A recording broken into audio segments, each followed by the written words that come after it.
Hai teman-teman. Kemarin kan kita sudah membahas pencernaan makanan dari mulut ya. Setelah dari mulut, makanan kita menuju kerongkongan. Kerongkongan adalah suatu saluran seperti tabung sepanjang 20 cm yang menghubungkan antara rongga mulut dengan lambung. Di dalam kerongkongan terjadi gerakan peristaltik, yaitu gerakan meremas-remas yang dilakukan oleh dinding kerongkongan untuk membuat makanan terdorong masuk ke dalam lambung. Berarti tujuan selanjutnya ke lambung ya, Pipo? Betul, Bol. Lambung adalah bagian dari organ pencernaan manusia yang paling elastis. Lambung berbentuk seperti kantong dan terletak di dalam rongga perut sebelah kiri atas. Di dalam lambung, makanan mengalami pencernaan secara mekanis dan kimiawi.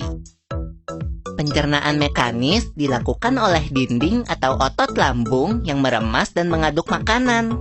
Pencernaan kimiawi dilakukan oleh getah lambung yang dihasilkan oleh kelenjar getah lambung. Getah lambung mengandung enzim pepsin, enzim renin, dan asam klorida. Enzim pepsin berfungsi untuk memecah protein menjadi pepton. Enzim renin berfungsi untuk mengendapkan protein susu menjadi kasein. Asam klorida atau HCl berfungsi untuk mengasamkan makanan dan membunuh kuman yang masuk bersama makanan. Nah, habis ini makanan kita pergi ke toilet ya? Hihihi. Ah, kamu ini belum, Bol. Selanjutnya, makanan dicerna di usus halus dulu.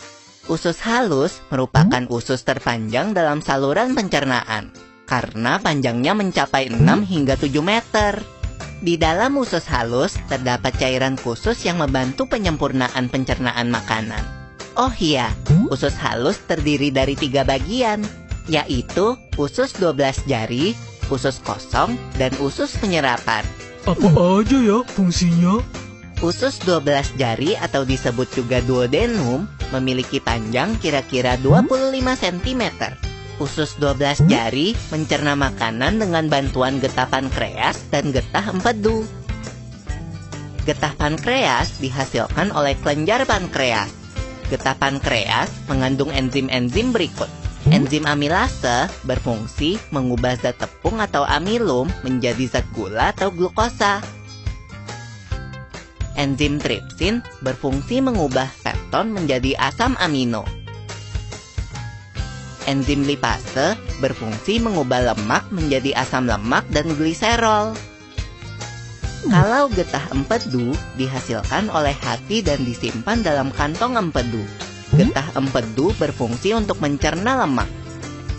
Selanjutnya, usus kosong atau jejunum terletak di antara usus 12 jari dan usus penyerapan. Usus kosong memiliki panjang sekitar 2,5 meter dan berfungsi untuk mencerna makanan dari usus 12 jari. Terakhir adalah usus penyerapan yang merupakan tempat penyerapan sari-sari makanan. Di seluruh permukaan dindingnya terdapat ujung-ujung pembuluh darah yang menyerap sari-sari makanan.